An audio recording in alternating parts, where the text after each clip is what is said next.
Cinemodities, late night movies with Ben and Rob. This is a podcast about cinematic oddities where we discuss any media that is too bizarre, abnormal, or off kilter for contemporary audiences. Occasionally these projects gel, most times they crash hard into the realm of obscurity. Join us as we delve into the cult classic swamp. I'm Ben. And I was a star, loved by the men who came through our doors. I just want to say at the start, there's a lot of great quotes for this movie. For a long time, I usually only pick out maybe one or two quotes.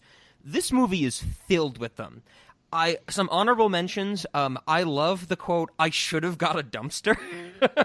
I love the quote, "I am not creeped out by this house one bit. I am in control of my emotions." There's a lot of great quotes that I'm sure I will mention. But Ben, as we are here on the main feed, I need to ask you a very important question that this movie poses very early on, maybe in the first 20 minutes.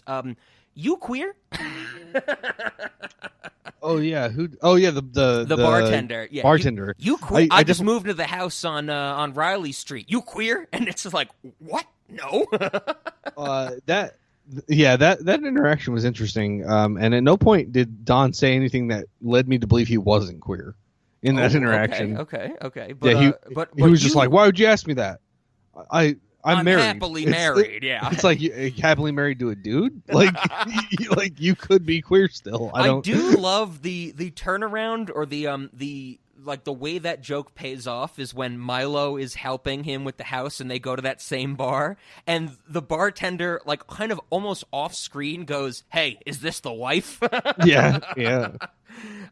You queer? It's so blunt, you know. It's oh yeah. It's just so off the wall.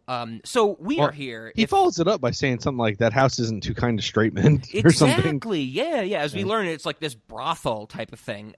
We have a lot to talk about with this movie. It is Girl on the Third Floor. This is a relatively unknown independent horror movie that I have been in love with for a few years. I would say, actually, that this is one of my favorite horror movies up until I saw Barbarian. Barbarian clearly takes the cake over this. I don't think I'm saying anything, too crazy right there. This movie, I love it. I love its slow burn leading up to a fantastic final 20 minutes. And let's just get it right up. Let's rip the Band-Aid off. Ben, had you ever seen this before other than, or even heard about it, other than me, like, yelling at you about it and how much I love it, which you might not even remember? What'd you think after finally watching it? I do remember that you told me it was your favorite scary movie or horror movie at the time, or favorite horror movie. You qualified it, like, in the past. I'm glad that you remember, because there is some times where, I say a lot of shit to you and you were like, "Rob, that was way too fast." I need to process that.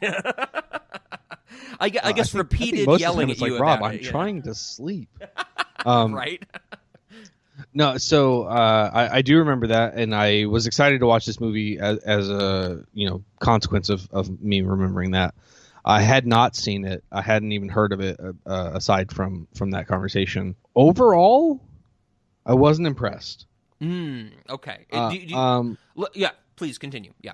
So, I guess in a lot of ways, I felt like it was doing a whole lot of not really telling you what's going on, which I don't mind in a scary movie. That's great. Give us some unknown tension kind of shit. And then all of a sudden, out of nowhere, Sarah just gives this monologue about what's going on. And I was like, why are they doing this? And also, still, this doesn't entirely explain things. Sure. So I found that very strange. But I don't know. Just like overall, there was definitely a lot of weird stuff in this movie. And I definitely think there are parts of it that are very creepy. But I think I didn't enjoy the slow burn as much, and I only got to watch it one time, and I will watch it again. But I think it was maybe the slow burn part that I didn't fully get to enjoy. Okay, I think that's one of the things I really like. Of course, you know me. I love slow burns in movies. Period. I love the long, drawn out nature of certain things, and when the slow burn happens in this movie, the slow burn being our main character, Phil Brooks, CM Punk, as he goes by, in his ring name. I guess I did want to ask you, are you familiar with CM Punk? Apparently he's like an MMA fighter. Did you know him at all before this no, movie? I didn't. So my question is, something that I've heard a lot of in criticism for this movie is that he gives a bad performance, that he's not an actor. I think that he is so different from what a classical actor is that his performance is decent. What do you have to say about the main character, Phil Brooks, the main dude performance? I didn't think his performance was particularly remarkable, but it kind of in the way that no news is good news. Like, sure. I didn't think that it was bad. I didn't think it was fantastic. I just it didn't detract from my ability to watch the movie. Like, I definitely don't think that it was a problem for me. I'm surprised, to the point that I'm surprised to hear people say that it's like particularly bad. Yeah, that's the thing that shocks me as well. To me, it comes across as naturalistic. It comes across as more naturalistic than you are used to seeing in a movie. Like, if you had a movie star in this role, say a Ryan Gosling, or, you know, someone of this age group that could play this home renovator husband who's a fuck up type of thing, it would come across as way too bottled, as way too just like you're watching a movie star do this stuff. I think getting CM Punk, who's not an actor by trade, it comes across as way more naturalistic. All those scenes where he is on his phone with his wife and talking about the renovation and the process and how it's going, that comes across to me as very realistic, as very naturalistic, and in the sense that, well, that is probably how a real husband and wife, where the husband is a fuck-up, would talk to each other, right?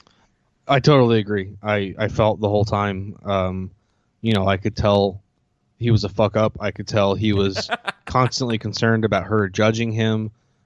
There was a lot of stuff that came through in not only in the like actual words of the dialogue, but in the delivery of the dialogue, specifically about the quality of their relationship and the fact that there were trust issues. Absolutely. And I felt like all of that came through very well. So to put somebody on one side of a phone and have them give a performance that actually reveals that kind of information, like, that's pretty solid. Yeah, 100%. I mean, I love the scene where what the wife calls him, and he's asleep. He's on the mattress on the floor in that top level room, second floor room, and the wife is, like, "How's it going, Tiger?" Because that's their little love term. Is she calls him Tiger, and he's like, "Oh, it's good. Well, I didn't get to the kitchen yesterday, but that's my first thing on the docket for today." And then, out of focus in the background, you see the beer bottle, and she goes, what is that? And it's not even said. The dumber version of this movie would go,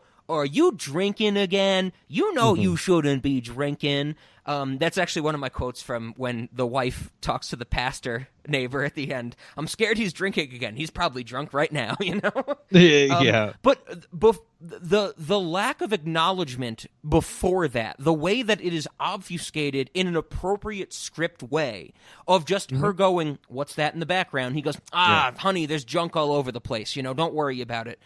That is genius. That is the restraint I want from a movie.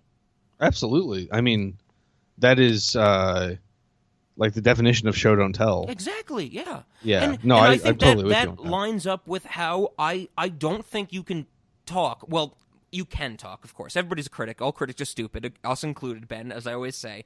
But to say that, he gives a bad performance, it's so naturalistic. It's so realistic. It's like, yeah, is a good performance when you're watching a canned actor in a bottle mimic lines type of thing? No, I'd rather be seeing like a home video. And this almost it's not a found footage movie, but this comes across to me in a lot of places like a home video, like I'm seeing somebody really live this stuff. I totally agree. I would say the only things that took me out of that were like some stupid decisions, like him walking around barefoot in a house he's renovating. Like, there were decisions like that where I'm just like, this makes this feel unrealistic, but never was it his acting. Sure. You queer though? Well, I would be queer if I was barefoot in a house I'm renovating. Either that or I'd have tetanus. I don't remember what happens when you step on nails. Not only you bring up a good point. I'm glad you brought this up, because not only is he so like just with unrelenting regard disregard, I should say, for this strange house, I think maybe one of my faults of this movie, he should be more concerned that every hole in the house is leaking cum. Right? Absolutely. Yeah, it definitely is very semen-like. That is most of the reviews on Letterboxd for this movie. I did not write any of them down. I didn't write down, credits. But most of them are like, this movie cares way too much about the viscosity of semen. So that is another thing that, like, while I'm watching this movie, I'm just like, it seems that no part of this dude thinks anything supernatural is happening. Oh, no. He's like, oh, this is normal. Like, this outlet is leaking cum. Let me plug something into it. And I'd be like, no, find a different outlet. Well, and the way he just, like, sticks his hand into the wall at the beginning is like, that's probably black mold. Like, you just invited death. Dude, yes, that's my actual note. I'm so glad you bring this up. My note I wrote down is right near the top of my notes because it's a top lime item to take one of our Patreon things, yeah, here's a black moldy spot on the wall. Let me get my hand right in there. Isn't that how Brittany Murphy died? I think we talked about that, Nate and Maya. Like, Brittany Murphy died of pneumonia, and it was because after her and her husband died at like the same time, they tore apart her house, and there was just like an inch thick of black mold behind her shower. Oh my God. Which is disgusting. And so for CM Punk to just go, yeah, I'm just going to get my hand right in there. I'm like, no, put a ventilator on. Yeah, absolutely. Well, and as somebody who just bought a house and had to do small scale renovations, I can guarantee you one of the first things I did was fucking look up how to do shit. If that does not appear to be the approach this guy took, I can say for certain that you said to your wife, how can I sleep at night knowing another man built your castle? I know you said that to your wife, right? Definitely. No, my wife did most of the renovations anyway.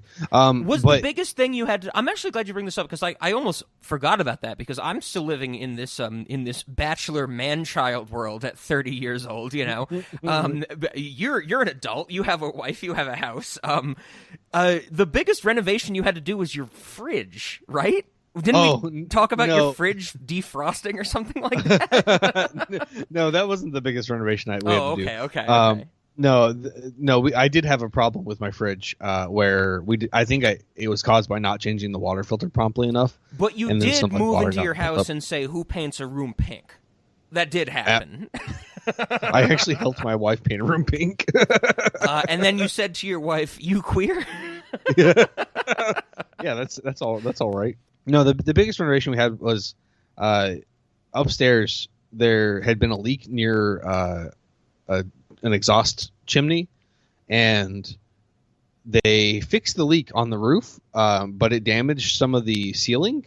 Okay. And instead of fixing the ceiling, they just put in a drop ceiling. Ooh. Ooh, okay, yeah. And this is already like a Cape Cod and fairly short style room. So it's like the ceiling is slanted, or the walls, slant into the ceiling. So you're already losing some space there. And then they were losing like an additional 4 to 6 inches because of this drop ceiling. And so we were like, we're going to take out the drop ceiling. And then we found the hole that they didn't repair. And we're like, well, I guess we're fixing this hole. And that was probably the biggest renovation we had to do. But then I also ran hardline Ethernet cables to multiple places throughout my house. So there are Ethernet drops in my house where you can just plug an Ethernet cable into the wall and get internet, and that is dope. I'm glad I did it. It was quite effortful, but it was worth it. Oh, absolutely. I mean, I think you showed me the video where you used your cat to help you out, where the cat's paw coming through the wall, just flapping around, and you gave it an Ethernet cable to draw through. Yeah, that's right. So I actually did do that once with a power cable through the back of an entertainment center, but that's another story. That's really cool. So now, Ben, you actually have opened my eyes to that this movie should be way more meaningful to you since you have bought a house and you had done some renovations. So I guess I have to ask you. I also wore a dust mask. You wore a dust. Okay, so you were safe. That's good. That's a good thing. Ventilation is always a good thing. But I mean, I'm not going to blow up your spot, but I kind of am. So how many women did you sleep with while your wife was pregnant as you were renovating this house? How many times did you fuck up, as it is called in this movie? No women, 3 different ghosts. You queer? Yeah, I'd have to be to turn down the women that were climbing on my dick because I bought this house. So we have to talk about this. This is kind of like the instigating factor of the first, hour and 10 minutes or something like that. The fact that CM Punk, as he is renovating this house, being alone, he cheats on his pregnant wife. And we learn later on that not only does he cheat on his pregnant wife in the course of this movie, but we learn that he cheated on his wife while they were trying to get pregnant when the wife is talking to the pastor. Right. He cheats on his wife in the course of the movie with Sarah Brooks. Sarah Brooks is, I don't fully understand it, but the credits list her as introducing Sarah Brooks. Usually when you put introducing in a movie, it's the first time they've been in a movie. She was in like 15 things before this. I don't really get why they put introducing. Sure. But here's my question. One, here's my statement, and then I'll follow up my question. She's a cutie patootie. Would you cheat on your pregnant wife with her? No. But she's cute. She is cute. She looks like an egret to me. She's mostly nose. That's my statement. I'm standing by it. She looks like Anna Kendrick Light to me. Oh, yeah, I can see that. What's her name again? You said Sarah Brooks. Sarah Brooks. Yeah, Sarah Brooks plays Sarah Yates in this movie. She looks like Anna Kendrick Light. She's got a nose. I think Anna Kendrick wears her nose much better. That this is the casting director coming out in me. But I mean, she's got it. The movie, maybe this is the way I should put it. The movie does the appropriate thing of making her good looking. Like the small sundress, like you get why this fuck up. I'm not trying to rationalize anybody cheating on their spouse. I am against that, of course. But the movie does an appropriate thing of doing like, oh, she's a young girl who... She's appealing, at least. She's appealing, exactly. The movie does the appropriate work to make you go, okay, this guy's a fuck-up. This guy's like a loser. He's gonna cheat on his wife type of thing. You know what I'm saying? Definitely, but I have to say, like, I definitely agree with you. You know, he's a fuck-up. He's presented with an opportunity. He's gonna take it. But, like... You got to be really, really skeptical anytime somebody goes straight for the dick like that. Like, you got to be concerned. You're not the first person that they went straight for the dick with, and they probably got diseases. Like, am I wrong in saying that? Like, when somebody is that... No, Ben, I have no idea what you're talking about. I am a 30-year-old bachelor. I'll fuck anything. No, I'm just kidding.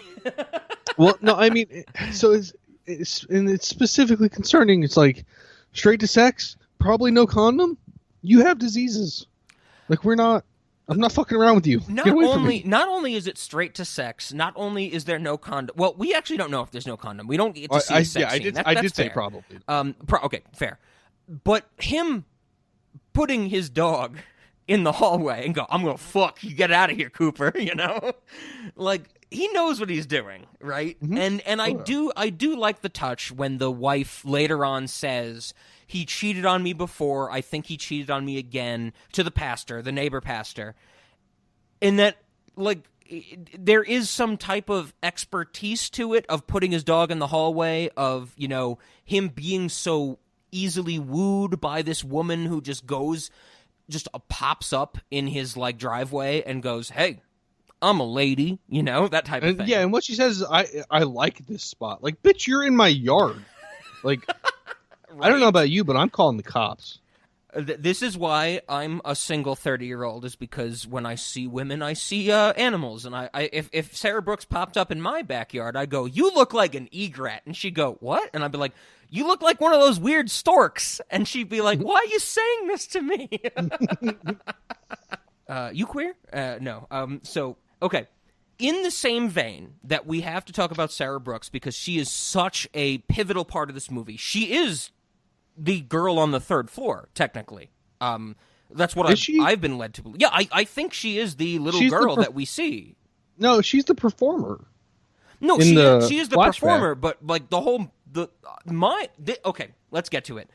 My take is that she's the soul of the house. She has imbued her soul into the house because she was killed when she was a little girl in the brothel era of the 1920s.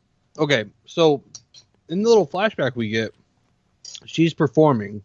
Yes. And then the bird dude goes up to the upstairs and there's the little girl. And Sarah says something like, when they took her, she was like tortured for months and then dumped at a railroad track or something. Mm-hmm.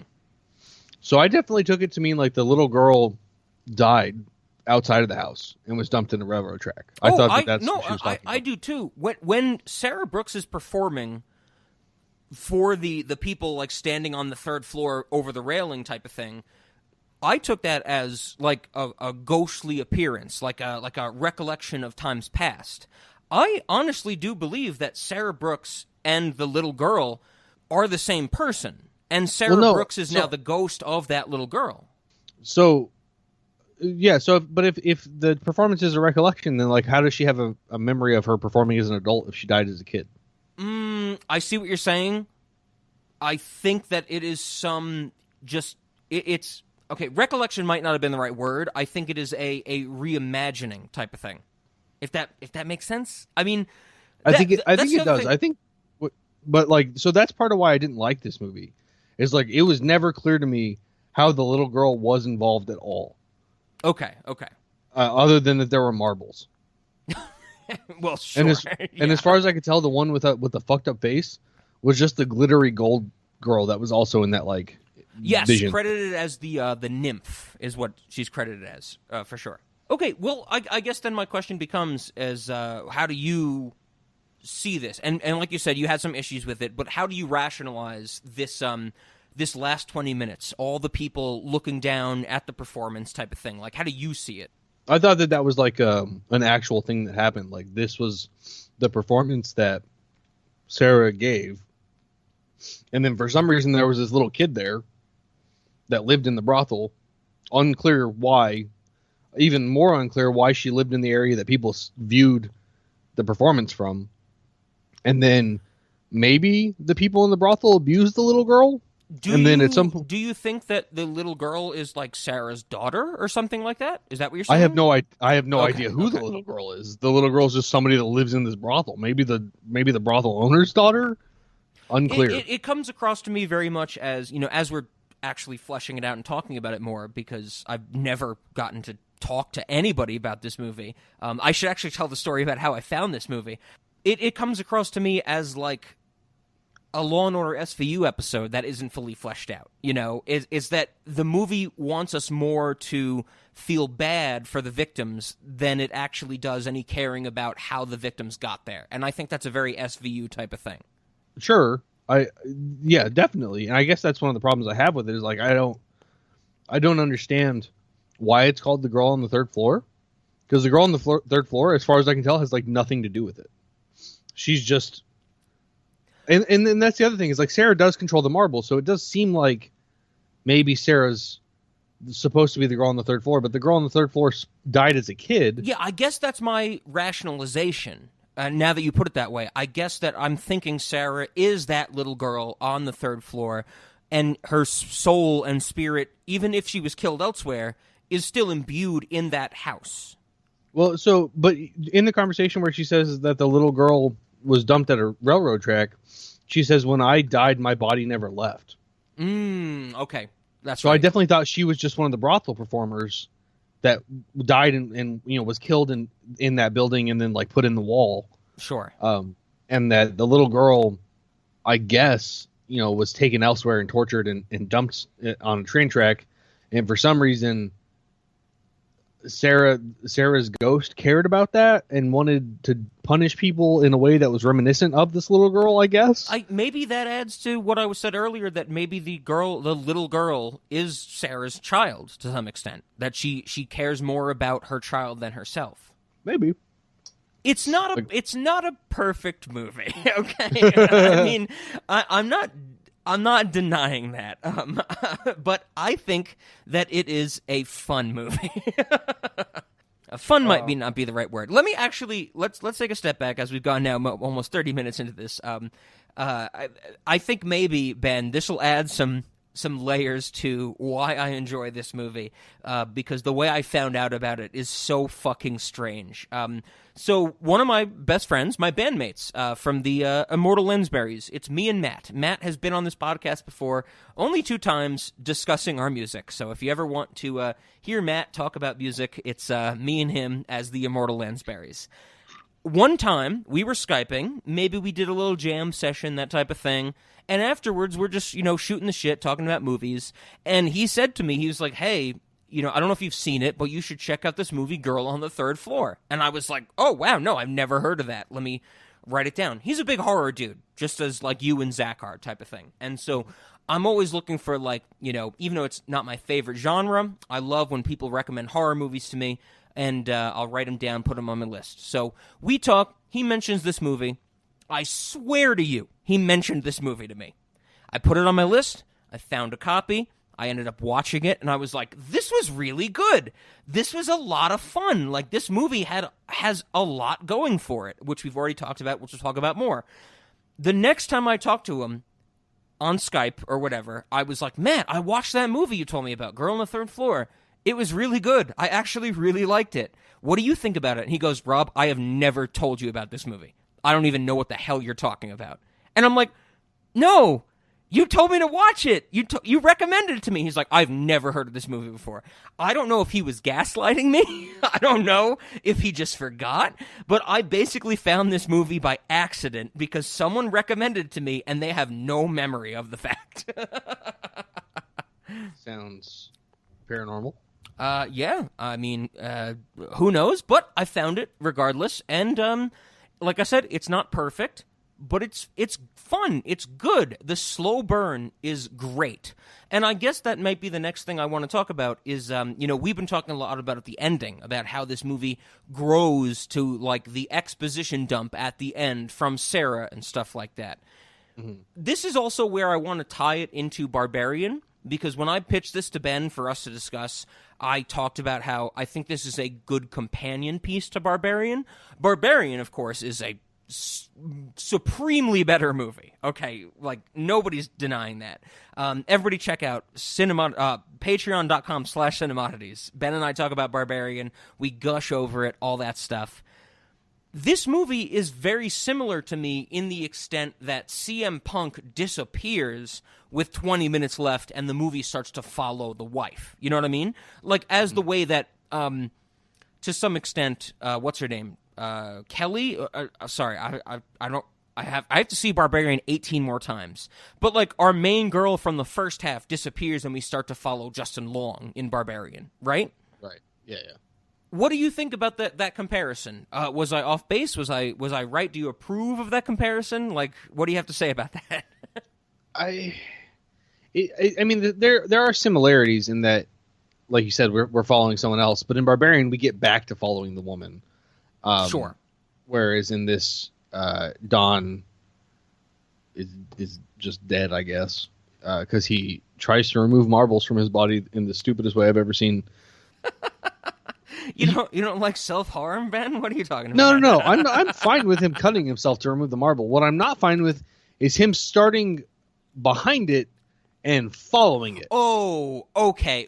You're talking about when it's going up his leg and he's trying to chase it, type of thing. Yes. Yeah. Get in front of it. Okay, I'm with you there. You know where it's going. All right, anyway, that's neither here nor there. Cut it. Yeah. You're absolutely right.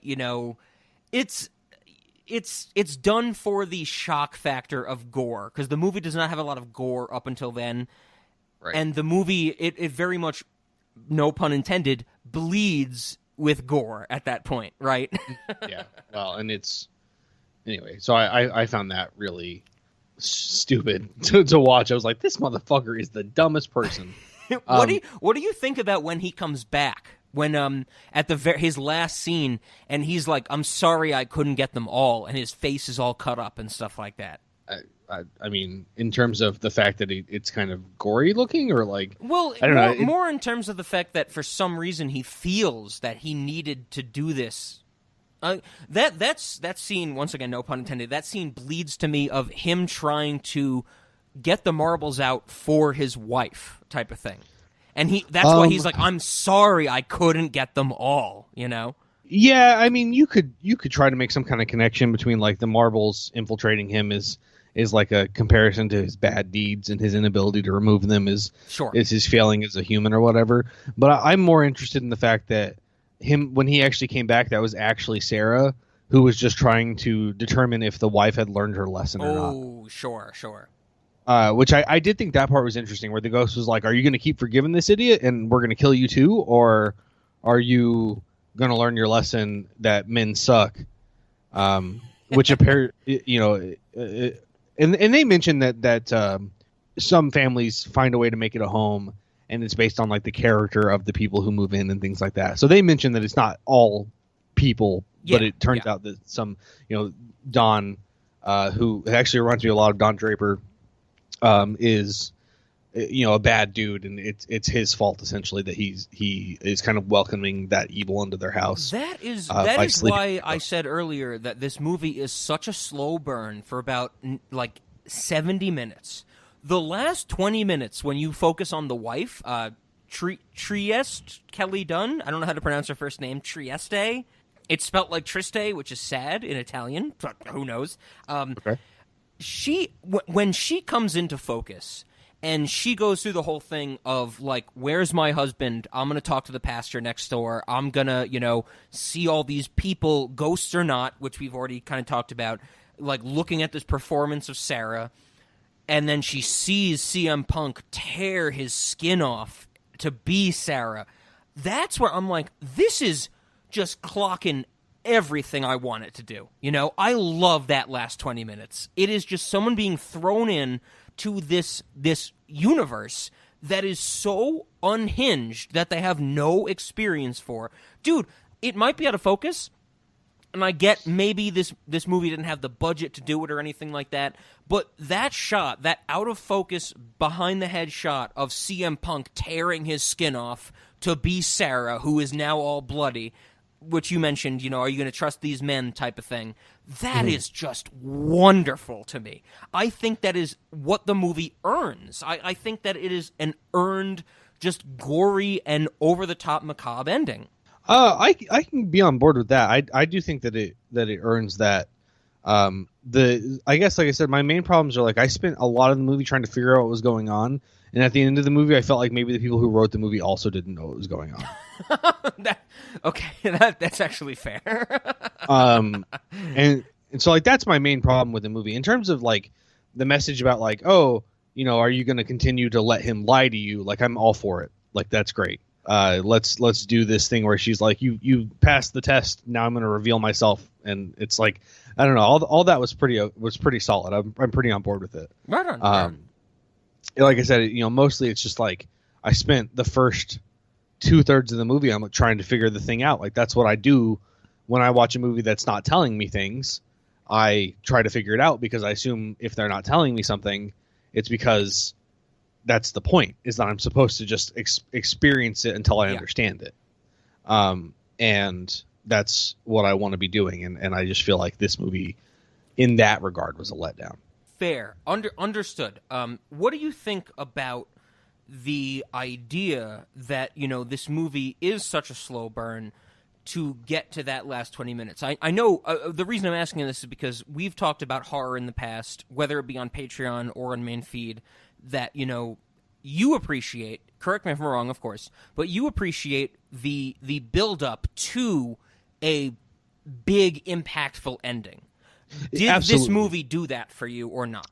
I would say no, but only because of what I previously mentioned, which is that there was no way for me to gain understanding with the ending. Sure. And it's like that I guess is a big part of it. Not to say that it's necessary. Like, you can do a big suspenseful movie that leads to a good ending and not have it be mysterious in the slightest, and I think it can still be effective. But this movie went for the mysterious route and then didn't deliver on that front, and Gotcha. so Okay. I think that's why this slow burn didn't work for me. Okay. When you say also that when you watch this type of movie, whether it be horror, whether it be mystery, anything like that, you're trying to figure out where it's going to go. Do you think that there is a level of you get in your head where you kind of want it to go, and when it doesn't deliver on something as cool that you thought of, it is a letdown? Because I think I feel that same way. There's a lot of movies I've watched where I'm like, oh my God, this could take so many great directions, and when it kind of falls flat, that becomes a disappointment. I think you're talking about Master of Disguise right now. So no, movie, I actually... Okay, that movie is 2 degrees off of a fantastic movie. Everybody check out our Patreon, okay?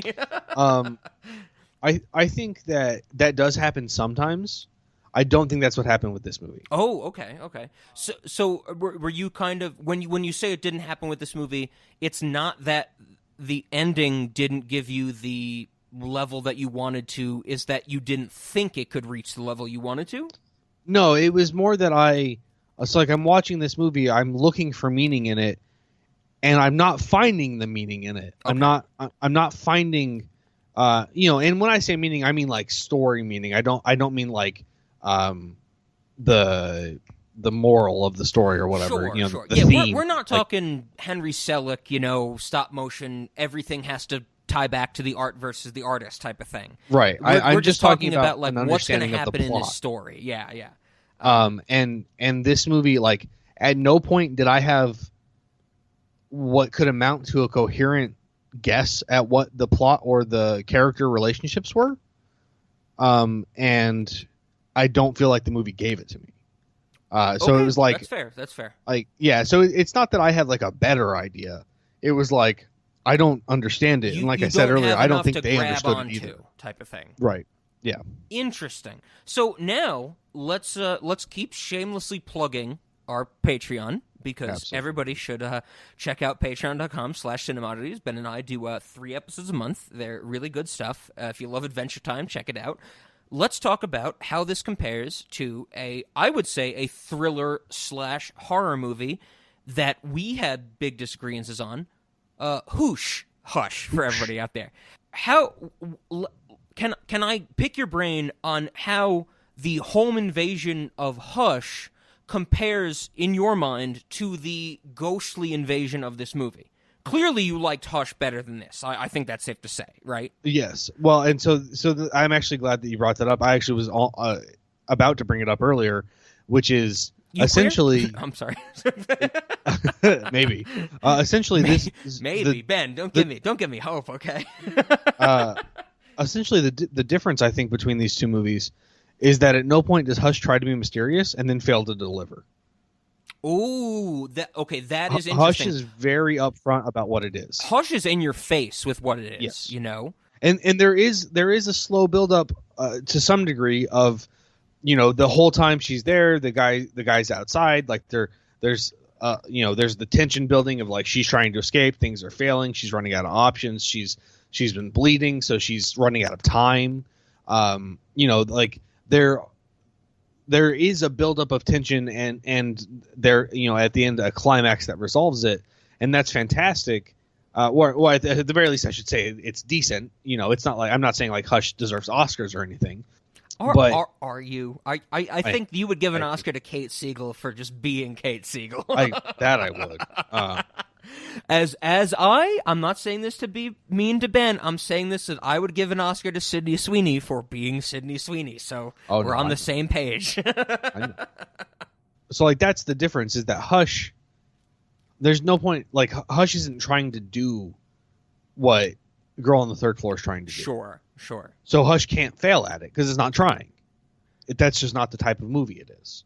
And so I would say that's the comparison is like, other than that, they're similar in some aspects in terms of like quality of acting and things like that.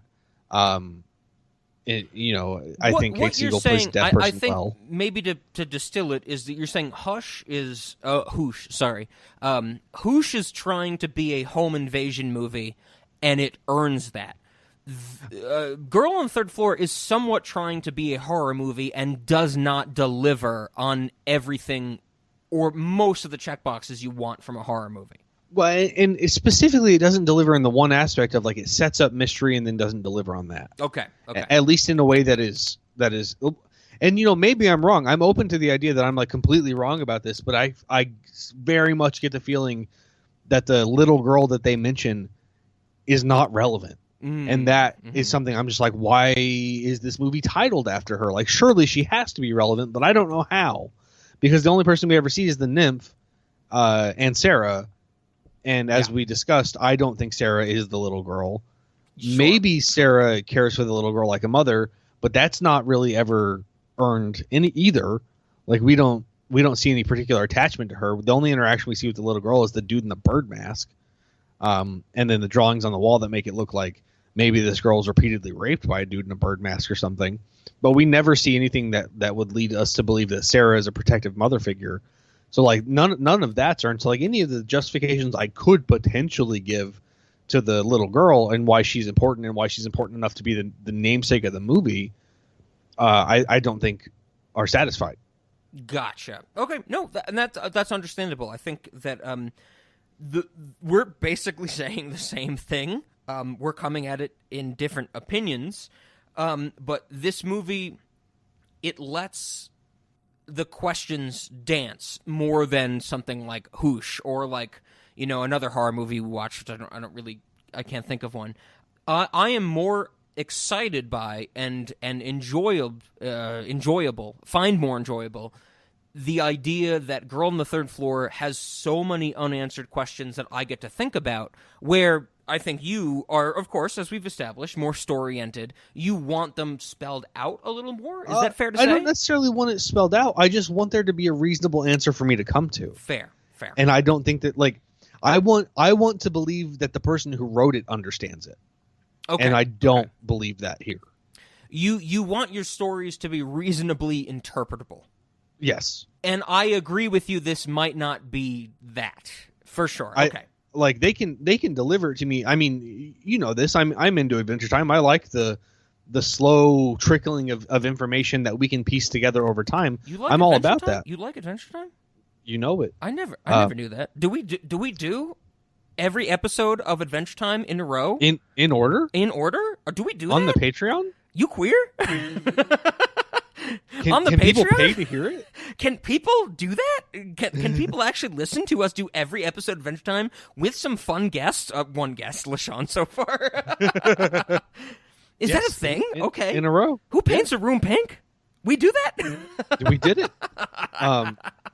So, like, I definitely am okay with, like, there being leftover questions, but like I said, I want there to be reasonable things that, like, I want to be able to think of a reason, like think of an explanation, okay, and then not be able to tear that explanation to pieces or be like, oh, this explanation can't fit for this reason, or it's not delivered in this way. That's like, I want to come up with an explanation that's like, oh, this feels supported. When you and I talk about something, whether it be Adventure Time or a movie or a TV show, we want, even if one of us does not understand what happened, we want the movie/TV show/Adventure Time episode to allow one of us to give an interpretation and the other one go, I didn't think about that, but that makes sense, type of thing.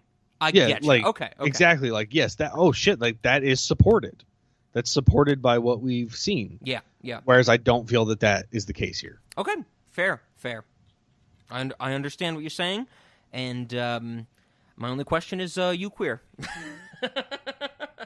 No, I think there is a layer to this movie of why I personally enjoy it so much is that, compare it once again to Barbarian, where I think Barbarian is very fleshed out. I think it does not let any aspect, maybe some of them are left to dance and to be understood, that type of thing, but most of them we can have the sayings that we just said, where we're like, okay, this is my rationalization for it.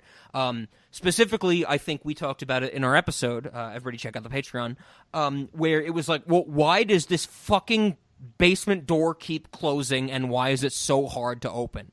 And it's like, well, it's because it's the rapist's last line of defense. Like, he's going to have a really strong door because he doesn't want any of his victims to escape, type of thing. Right. And he's it's like, gonna have some okay, kind of system that's set up to be able to exactly. shove And it. it's like, Yeah. that's something. That's at least something I can understand. This movie doesn't do that, and I actually do find it refreshing because maybe this is so against everything I usually say on Cinemodities. I kind of like that this movie leaves so much open to interpretation. It's like an unsolved problem, if that makes sense. So that's the thing is like without that layer of consistency, without that feeling of like this is an unsolved like I can see why you would call it an unsolved problem, but I look at it and I'm like, this is an ill-posed problem. Sure. Like, this is not it's unsolved because the question doesn't make sense.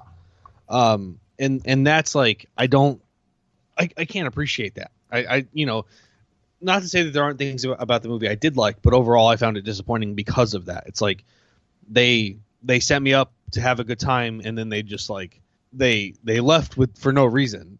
And it's not like I don't know. I don't know how else to say it other than like it just doesn't deliver all the pieces that you need to then leave things open to question. Like there's like, for instance, Mother is not explained at all. And I love Mother. I thought Mother was a fantastic movie. Sure. You're talking about Mother ! With Aronofsky's Jennifer Lawrence film, right? Right. Yes. Okay. I am still 2 movies away from watching Mother.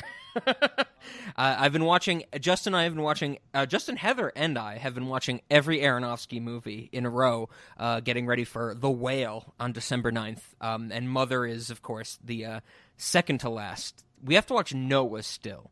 But the reason I'm saying this is because, everybody get ready. Ben and I will be discussing Mother at some point. Yes.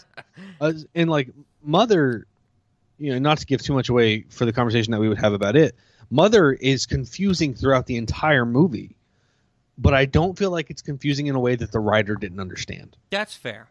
Why are you painting my walls? Yes. So, like it's not that I want it spelled out, or I think that there's a time and a place where you shouldn't spell things out. I think Mother's a good example of that.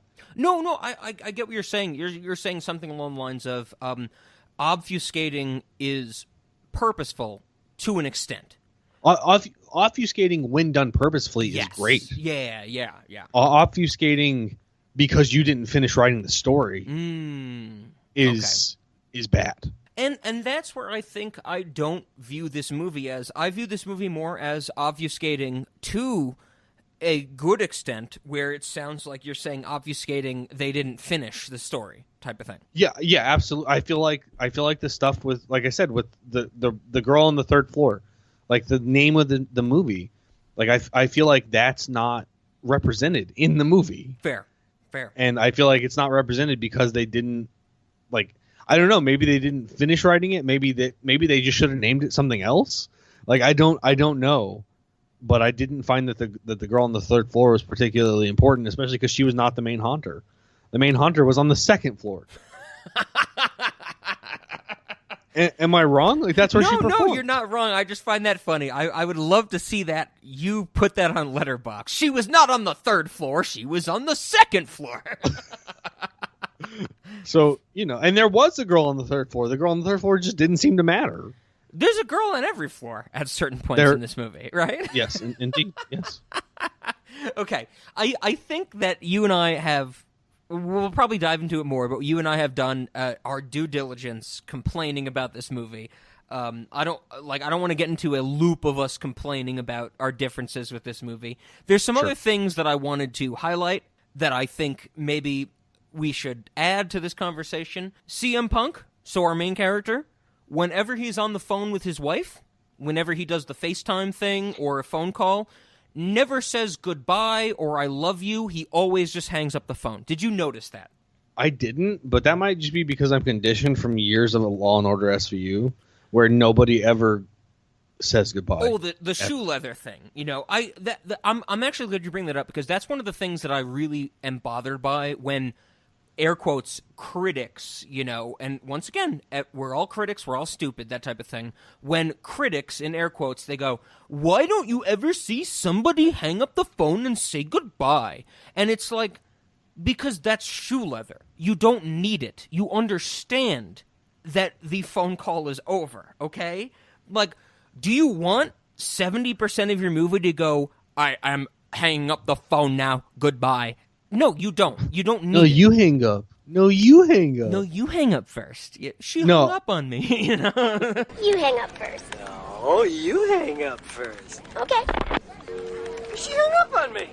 Right. No, I'm with you. And in this particular movie, I think you're going to say it wouldn't be as shoe leathery because it's a relationship between him and his wife, and the absence of it is meaningful. The absence of it is meaningful because you clearly get the scene and the dialogue of the wife going, moi, moi, like doing the kissy faces at the phone and going, I love you, goodbye. And CM Punk just hits the hang up button. Never says goodbye, never says I love you. It's noticeably weird, if that makes sense. Sure, no, I feel you. I think that's reasonable. I find that interesting. I think it's no more purposeful than anything just to lead up to him cheating on his wife and being a fuck up. I think that's the reason for it, which I'm fine with. And, then he has sex with an egret, which is weird because bestiality is not cool. But, it's a ghost egret.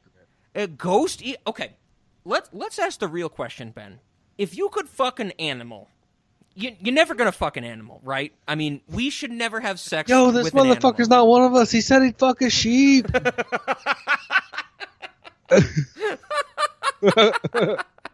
If you had the chance to fuck a ghost animal, would that change things? No, I don't think so. I have to agree. I don't think so either. No matter how big your nose is, Anna Kendrick Light, Sarah Brooks, I'm sorry. You look like an egret. You look like something I've seen on the side of the Parkway in the Bronx. That's where the most of egrets I've seen are, and you're not sexy. Okay, get a smaller nose. I think she's very attractive, but I'm still not trying to bang a ghost. You like big honkers? Is that what you're saying? I'm apparently not as opposed to it as you are. Honkers can mean many different things. That reminded me of the Lonely Island song, I Don't Give a Honk. I don't give a honk. Also, speaking of Sarah Brooks, when she gives her performance in the last 20 minutes of the movie, we don't see a single nipple. We see some side boob, but there's not a single nudity scene with her in it. That is very unlike most horror movies. Yeah, most horror movies are almost. I mean, even Jennifer Lawrence's mother gets. Yeah, that's right. That's right. It makes me think, because I always have to bring this up whenever we get the chance to. When you, Nick, and I watched John Wick 2, when we see that lady kill herself, like we see her slit her wrists, and I remember sitting in your living room, the three of us watching this movie, and I was like, we're going to see her kill herself, but we don't even get a fucking titty? Very tasteful, very tasteful. Women don't need to get nude for movies, okay? I think that's what I'm saying. Absolutely.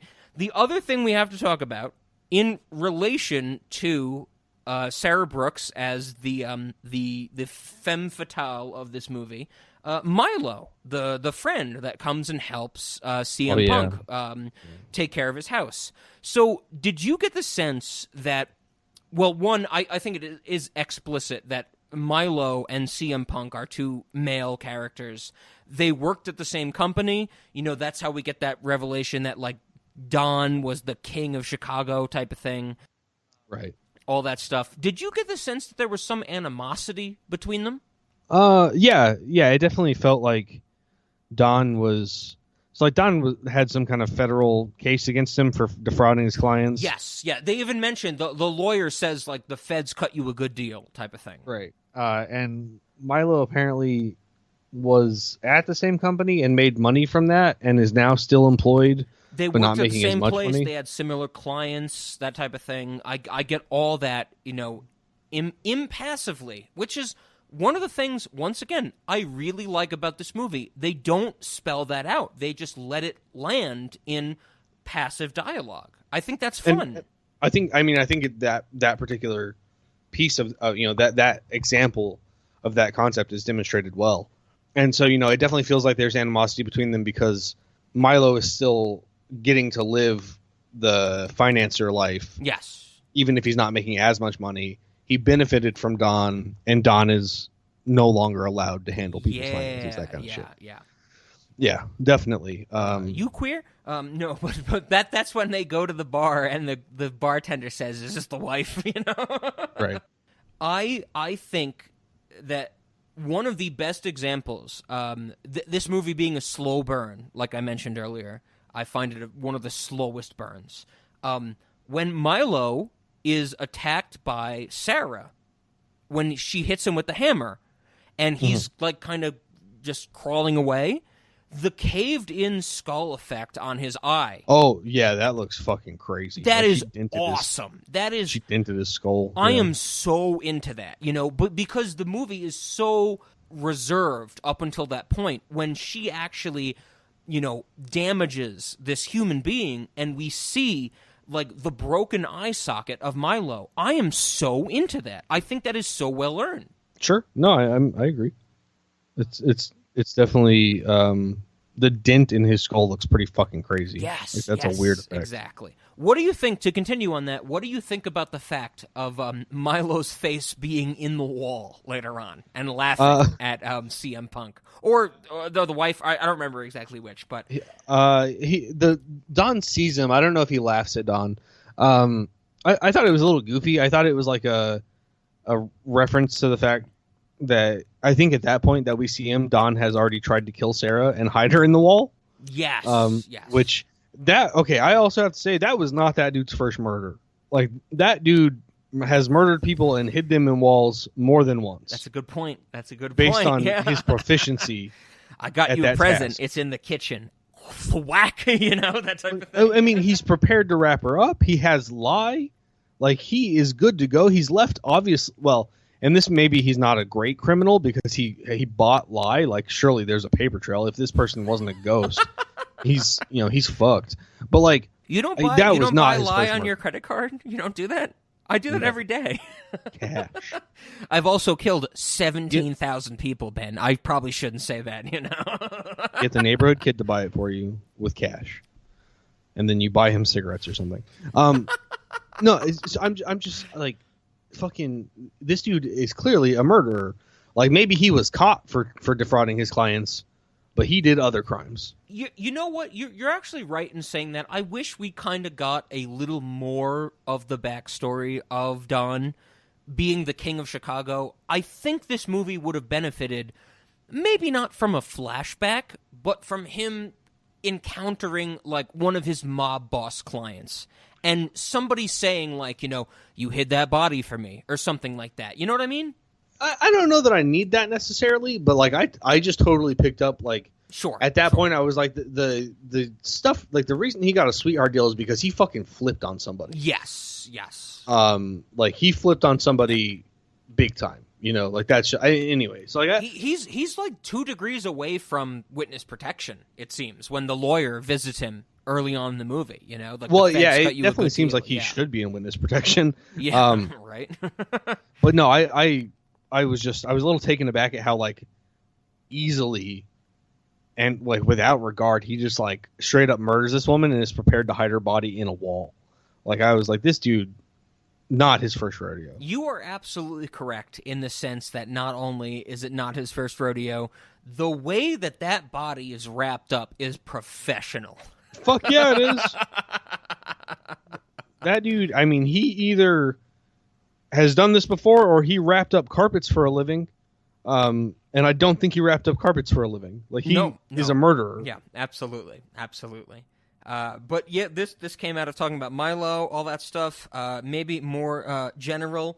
We need to talk about something that I picked up on this last time of watching this movie. And I've seen this movie a good bit of times. The kitchen in this house is fucking beautiful. Like, brick layered oven. Like, there's an alcove for the stovetop. Oh my God, Ben, it looks so good. I would love to cook in this kitchen. Sure. Yeah, the kitchen is beautiful. I definitely thought you were going to talk about all the semen. Where saying you gotta mention something. I thought we were going to. The cum in this movie is beautiful. I thought we were finally going to discuss the fact that the wall has a vagina and spits out marbles. I'm glad you bring that up because one of the things I saw on Letterboxd, one of the reviews, was, once again, I didn't write it down. I don't have the credit. Maybe I'll put it in a correction. Someone said, "Where did she keep all those marbles?" And in her vagina. Yeah, because they come out of her groin area, right? Absolutely, yeah. And we see one of the marbles, like I said, come out of a vagina in the wall, and there's a lot of vagina-shaped stuff throughout the house, like the light switches and shit. And also, there's a lot of mirrors in this house, which it's not really related to this vagina stuff, but I don't really know why there's so many mirrors. A lot of mirrors. That's the one place where I think this movie is trying to emulate other thrillers. I think a big motif of thriller movies is mirrors. So like Black Swan has a lot of mirrors. Think back to even like The Matrix.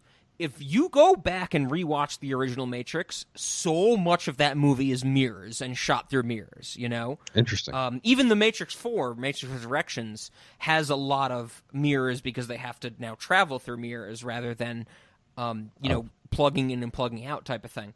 I love it. I love the idea that if you can shoot mirrors and digitally edit the cameraman out so you're just seeing a lot of reflections, I think that is a great filmmaking technique. This movie does it so much that it's kind of like, I will give you that. As much as I love this movie, I think they are trying to emulate other horror movies way too much with the mirrors aspect. I'm reminded of, I think it's Knocked Up, where the dude's like doing the dice thing while he's dancing, and his friends are like, he's doing the dice thing too much, and they're like, that's the only move he has. Are you talking about the scene in Knocked Up when he looks at the cell phone video footage and he's like, he's doing the dice thing too much? I think that's where it comes from. And it's like, you slept with this dude? He's just doing the dice move over and over. Like, what was attractive about him? I think that while they're at the club, somebody says, he's dancing with her, and somebody says something like, he's doing the dice move too much, and then they're like, that's the only move he has. So that's what I'm reminded of by what you had to say about the mirrors. I did think the use of mirrors was interesting in terms of like showing us that there's somebody walking behind him that shouldn't be there, or there's motion in the mirror that shouldn't be there. Oddly enough, though, like it didn't build the tension I would have expected it to build for me. Sure. Because like I've seen movies where it's like just the glimpse of somebody walking by in the background is like fucking terrifying. And it just didn't do it for me in this movie, and I can't really put my finger on why. Maybe it was the frequency, but even then, like the first time it happened, it didn't scare the shit out of me. Gotcha. And like I said, I can't put my finger on why. I don't know. I don't know that that's necessarily a shortcoming of the movie, or if it was just the mood I was in when I watched it, or like who knows. No, that's fair. That's fair. I think everything you said in this discussion, I totally understand. I just don't fit on the same wavelength with it, Yeah. Also, I want to mention the only scene from Knocked Up I remember is when Katherine Heigl is pregnant and her and Seth Rogen want to have sex, and Seth Rogen goes, "Well, I could fuck you doggy style," and she goes, "I'm not going to let you fuck me like a dog." I for some reason I remember that scene so strongly, and it's very funny to me. I'm not going to let you fuck me like a dog. No, I do not want you to fuck me like a dog. But no, there were multiple times I was like, why are there so many goddamn mirrors? And there's a point where like the wife is walking through the house and there's a bunch of mirrors on the floor, yes. like stacked up against the wall, and I'm like, oh shit, like all the mirrors are down for some reason. And then she goes into another room and there's a fucking mirror on the wall. I'm like, nope, there's just more mirrors. Like I don't know why there's yeah, more there's mirrors. even a scene where the wife picks up a mirror and she goes, nope, that type of thing. Yeah. Have you seen Black Swan with Natalie Portman, the ballet movie? I have not. One of my favorite movies of all time. LaShawn and I have done an episode on it on the main feed, so go back like 2 years or some shit like that. that movie is so heavily shot through mirrors that it is purposeful and meaningful. There's an actual reason that when you look at a mirror, some characters appear and some don't. It's it's like a psychological thriller type of thing. I love that movie so much. This movie seemingly, I'm with you, tries to do that and fails. Well, and that's, for me, that's just like one more thing they tried and failed. Sure. It's like how many things can a movie try and fail before I'm like, this movie was just a failure? Gotcha. You know what I think this movie succeeds at, maybe to continue on with my love of this movie. This movie kills a dog. Dead dog in the dryer. That is something that is so rare to see in Hollywood movies, I mean, the best example I can think of is I Am Legend, when Will Smith has to kill his dog. Dude. You're not thinking of the movie Fear with Mark Wahlberg in it. I don't know if I've seen that. Fear is when Mark Wahlberg is very young, and he is like an abusive boyfriend stalker type character. Okay, so he's playing Mark Wahlberg. Gotcha. Okay. Yeah, he cuts off a family. She takes a family's dog, cuts off its head, and sticks its head through the doggy door. Dude, I don't like what you just said to me. Okay. Dude, I don't like that. I need an adult right now. well, yeah. So anyway, there's a good reason to not like that, but it does happen. Okay, I need to check that out. But it is very rare. So I'll put that on list. But yes, it is very rare, and this movie does it. Like, the implication is that this bitch killed the dog. Right, and at this point, Dawn still thinks she's a normal person. I fucking love the scene when he's talking to the cop, and he's like, do you think the dog got in the dryer on its own? Like, come on, you stupid police officer. And I'm like, he's just like, you didn't do anything. Yeah, and he's like, here's my card.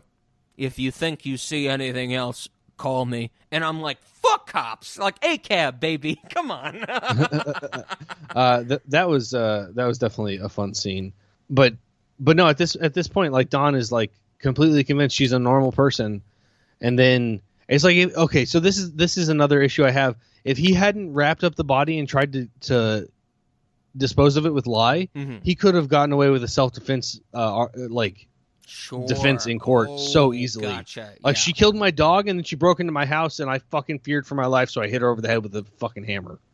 And she didn't survive that. Dude, he should have 100%. This movie would be way better. As much as I love it, it would have been way better if he went to court and said, Judge, I did not kill a human, I killed an egret. Have you seen her nose? She killed my dog. It was animal on animal brutality. This egret killed my dog.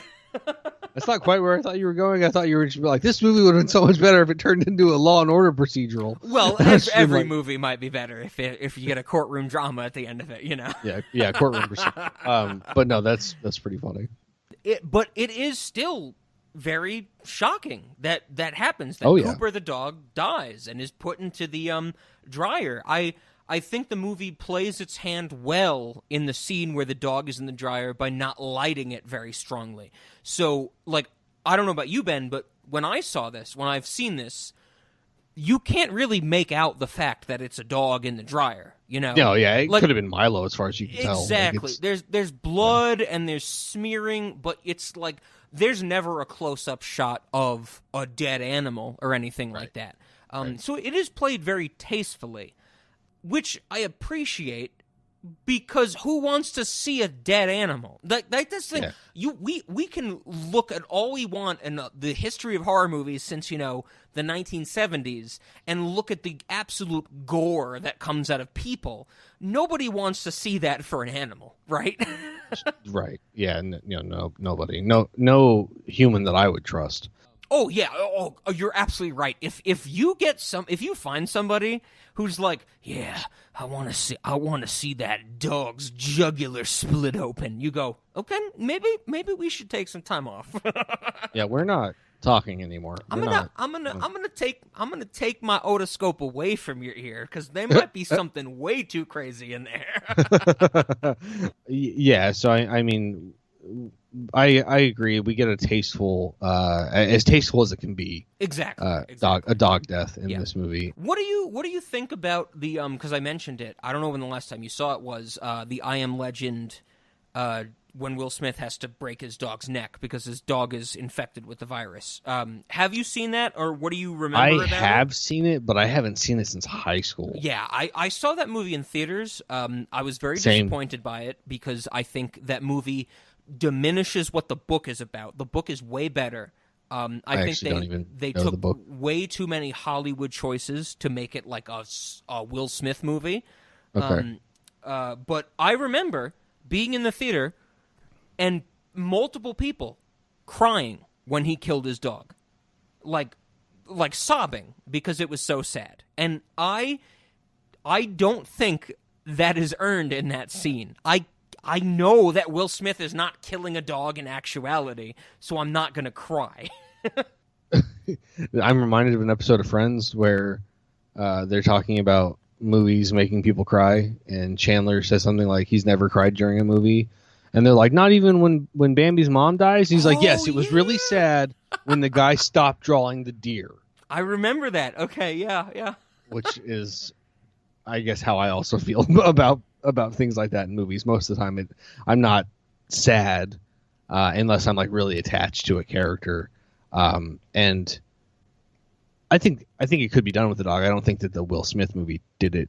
Like I think I would remember that. You know, I think that's the thing for me is that when I cry during movies, it's like when I'm immersed in the movie. I cannot see Will Smith in a movie and go, this is that character. I see him as Will Smith acting in a movie, you know? Yeah. Same way I think of Tom Hanks. I'm like, I'm never going to believe that Tom Hanks is the character. He's just Tom Hanks. We should initiate a new rule or instantiate a new rule. People are only allowed to be in one movie for their entire career, so that can never happen again. That is pretty good. Sarah Brooks, you are only ever allowed to be in Girl on the Third Floor. The only other movie you should be in is Pixar's Egrets, coming out 10 years from now. I don't know. Let me look up an egret real quick. I haven't seen one in a hot minute. She looks like an egret, Ben. That's what I thought an egret looked like. She doesn't look like an egret. Ben is like, you ever see an egret? It's exactly like you'd think an egret would look like. Have I ever told you about my chemistry teacher's like Christmas song that was all animals? No, I don't think so. We fish you a mare egrets moose. I don't know if I like what you just said to me. I think We I fish feel you a Merry very Christmas, upset Panda about that. Hippo, We might need to end the dear. episode immediately. We're Dude, done. We're canceled. Panda hippo new deer. All right, that's all right.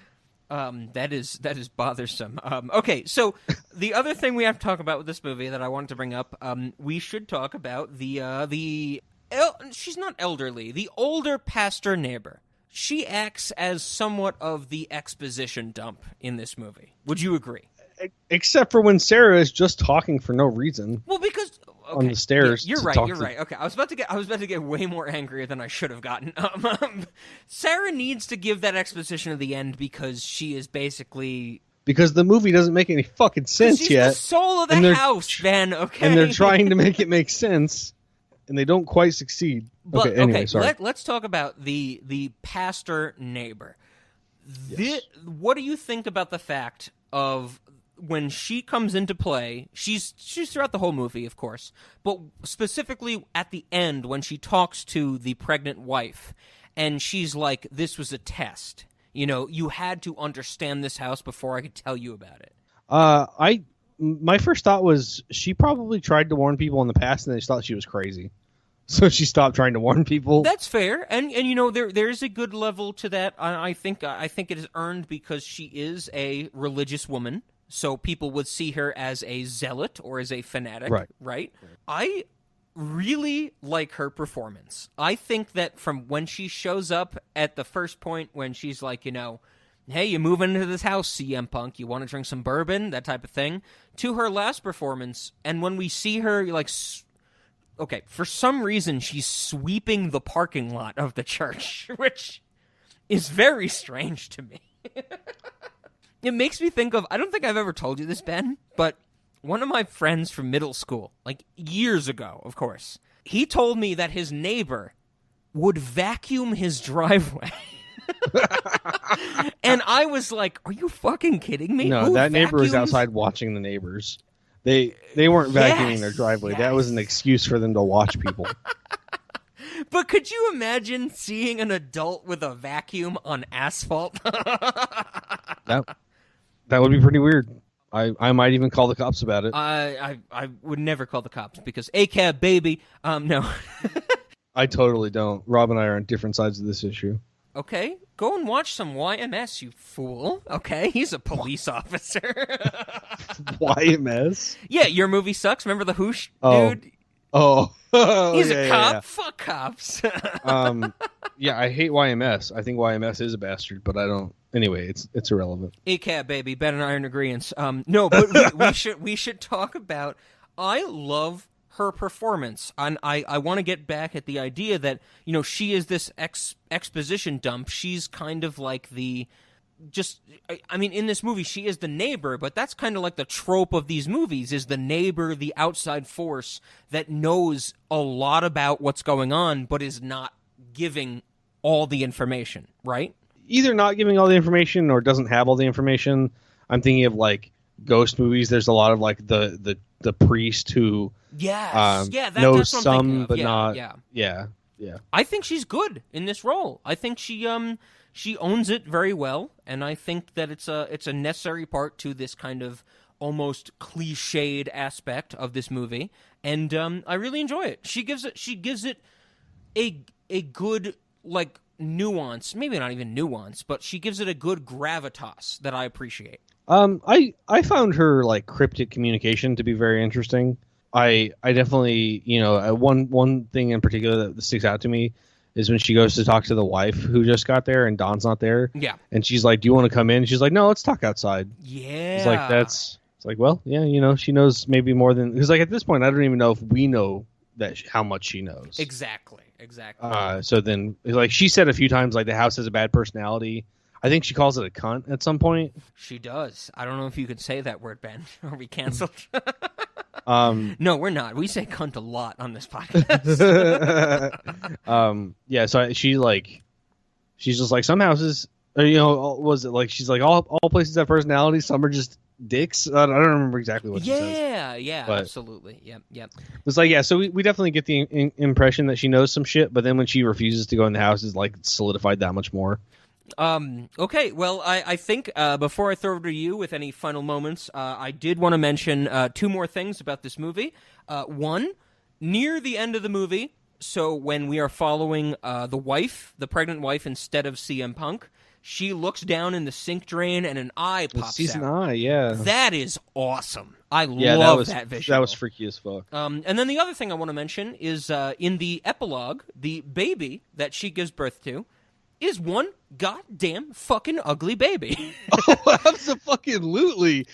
I said it so many times. I was like, why are they still showing me this? That baby is god awful. I mean, yeah, you could cast a cute baby. I mean, here's my question, Ben. You and I are not movie industry people as much as we like to think about, I would love to be a casting director and stuff like that. How do you cast a baby? Maybe it's about what babies you can get to be in a movie. What babies are available? Like, I'm not saying, like, you go to I'm the baby rental imagining place if you're like, oh, we need a baby, every baby, send in your tapes. We're not getting like B-rolls of babies. We're not getting audition tapes of babies. No, I think don't that cast an ugly baby.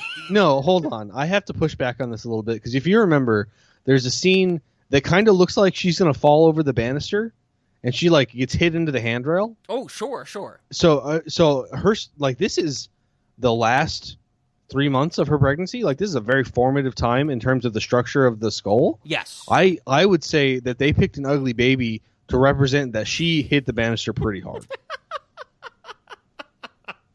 Are you saying that she somehow damaged her baby in utero and it made an ugly baby? Yes. I'm saying that if you hit a skull that's still forming, and then it starts forming in a bad shape. One eye's looking at you, one eye's looking for you. Surely that's a thing, right? I don't know. I only really know about, like, from SVU, like, the fetal alcohol syndrome ugly babies, So, I mean, whenever those whatever the native people were that did this, they had flat boards that they would put their baby on and carry him on their back, and they would end up with like the back of their head being flat because like while their skull was hardening, it was held against a flat surface. Surely something like that could happen in utero, where like the shape of those bones that are not quite connected to each other get impacted, right? Okay. I know what you're putting down, and I think I'm picking it up, but I don't know a lot about babies other than if they look ugly or not. What I'm saying is that baby's ugly enough that it could have been caused by an injury. That baby is really ugly. it's just that baby might be the most disturbing part of the movie. Dude, it is. I actually like the way you said it. Why are they still shooting this baby? Like, it should have been a quick 2-second shot of like, okay, we know she had her baby, blah blah blah, that type of thing. Right. Cut to CM Punk in the vent going, how's my little boy doing? Whatever the last shot of the movie is, dropping marbles on it or something. Cum? Doesn't some cum come out of the vent? I don't. Yes, probably. We have officially gotten canceled. We just implicitly talked about cum dropping on a baby. You know what? We talked about it, but they filmed it, so. They did. Travis Stevens is the writer, director, and producer, and he has something going on with cum, clearly. Oh, yeah. I assumed it was vaginal fluid at a certain point in the movie. It might be. Maybe when because the we woman get to that shows brothel. Up. Yeah. It's definitely like the viscosity and thickness changes. I mean, in the beginning of the movie, it's definitely like a thick white type of thing. Yeah. Later on, it's very much more opaque. Translucent, I guess maybe is the right word. It's not opaque. It's disgusting. Yeah, not opaque. It's absolutely disgusting. So, are we good with your points? Am I allowed to? Yeah, no, point out. You are not allowed. You are canceled. So, what else did you want to mention about this movie? Yeah, Don. What do you keep calling him? CM Punk is his CM name. Punk. That's his CM ring Punk. name as an MMA fighter. Yeah. So CM Punk wakes up and he has this like cum bead on his chest, and he's just like, "This isn't weird. I don't think anything is strange about this." And then he walks downstairs and he just pops that shit in his mouth. Oh my God, what? You're right. I almost forgot about that. He just eats a weird ball that just appeared on his chest. That's a no good. Very bad. Don't do it. Yeah, absolutely. And so like, were we supposed to believe he was like influenced by the ghost of the house to just eat this? Did eating it do something to him? Like, was this just MC Punk is a fucking weirdo and like wanted to eat this gusher thing? I don't.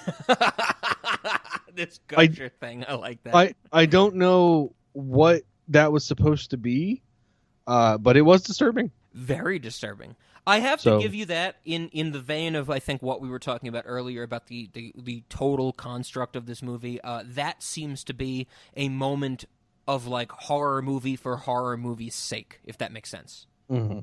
Just, like, he eats it. Why would he eat it? Doesn't matter. It's creepy. It's ghoulish, It's a spooky moment. Right. And so, like, that moment, I was like, what the fuck? Like, this... at this point, him eating that, I do believe he would walk around barefoot with rusty nails everywhere. Like, he seems like a fucking idiot. Yeah. Like, in terms of his own safety, he seems like an idiot. Like, not necessarily like he can't function in the real world, but like he might just die one day because he did something stupid. Like that kind of idiot. Absolutely. I'm with you, like, I don't think life is just happening to him, but I don't think he's thinking too seriously about That would be one germs. of the moments, if that ever happened to me, I'm never going to do that, like, of my own volition. Sure. But if I did do that, like, let's say, I tell you, oh, Ben, I bought this new house, and I'm renovating it, that type of thing. And there's cum coming out of the sink, and I drink it. There's just semen everywhere, and I ate a semen ball. I would contact you, Ben. Like, I'd hit you up. I'd probably leave you a Facebook message, and I'd be like, Ben, something, like, gave me the proclivity to eat a semen ball.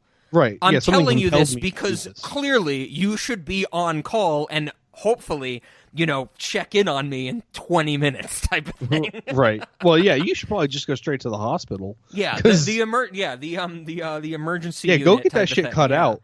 Like, I mean, he's so willing to cut out marbles later, like, ugh. Anyway, so that was weird. Absolutely. I felt very I felt very uncomfortable about that. What else you got? Other scenes you wanted to highlight from this movie? I'm gonna look through my notes to see if I picked up anything else. But any other moments you wanted to highlight? You queer also, by the way. I think I have to repeatedly emphasize, if you're doing home renovations, fucking wear shoes. Yeah, you're not like wrong. it's not rocket surgery. Just put on some shoes. I found a quote in my notes from very early on in the movie I have to mention. Oh, piece of shit drill motherfucker. yeah, that's pretty good. That's good. CM Punk is fantastic in this He does a movie. great job. I any criticisms about his acting, I would take with a grain of salt there. I'm glad we can agree on that. That the main criticism, like I said, an hour ago, is that CM Punk gives a bad performance. This is not a bad performance. This is naturalistic. This does everything I want from a horror movie protagonist. I think that more horror movies, like Barbarian, to bring it back to that, I think the two main characters in the first half of Barbarian, so the girl and our guy, they are very naturalistic. That's what I want from a horror movie. I want them to be naturalistic. Yeah. I mean, I generally want to feel like I'm watching real people experience things. Yeah, absolutely. Yeah. So, Ben, any final thoughts on Girl on the Third Floor, or are you ready to get into our questions? I'm ready to get into the questions. Well, then, we got to answer Cinemoddities and Late Night. I'll kick it off. I think Cinemoddities, no. Surprisingly, maybe. I don't think there's anything really odd about this. I think it's a solid horror movie that, maybe will lead into my late night answer of yes. I would love to show this to more people, get their thoughts, but I'm going no to Cinemoddities and yes to Late Night. What do you think, Ben? I actually was leaning a little bit towards yes or maybe on Cinemoddities. Okay. Mostly because I haven't seen so much vaginal marble action in a movie. Just you saying vaginal marbles, I find that very funny. In fact, I'm actually reminded. I think there was a scene in this movie. Do you remember something from South Park where like a hooker shooting ping pong balls out of her vagina or something? Is that a thing that you are familiar with? I am familiar with things being shot, like ping pong balls being shot out of a vagina. Not from South Park though. From maybe it wasn't reality. I mean, I've been to Thailand. Oh. I was reminded of that at one point in this movie with the marbles, but no, I was leaning a little bit towards yes or maybe for Cinemoddity. For Late Night, probably not. I'm probably gonna watch it again, but I don't know that I would, far and away. There's other movies I would suggest over this. Okay. So let's get to snacks. I think this is actually a great transition into snacks because I have some disgusting snacks. Is vaginal marbles one of them? Vaginal marbles is not one of them, but it should be, so you can posit that one. I have two snacks that come from this house. One, condom vomit, and two, cum showers. So we didn't talk about the fact that when CM Punk moves into this house, he has to clean up a pile of vomit with a condom in it. That's a thing that happens in this movie. Yeah, I assumed at the time that the dog had just found a condom and ate it and then thrown up, but that's probably not what it was. Oh, yeah, I think it's definitely just like there's a pile of vomit, which I think is vomit, That's the other thing. I don't really know. The thing that's so crazy about it is they would have done a final walkthrough before they bought this house.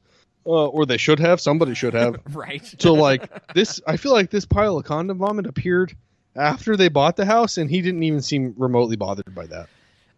My other thing I have to say about that scene where we see him cleaning up the condom vomit, no gloves.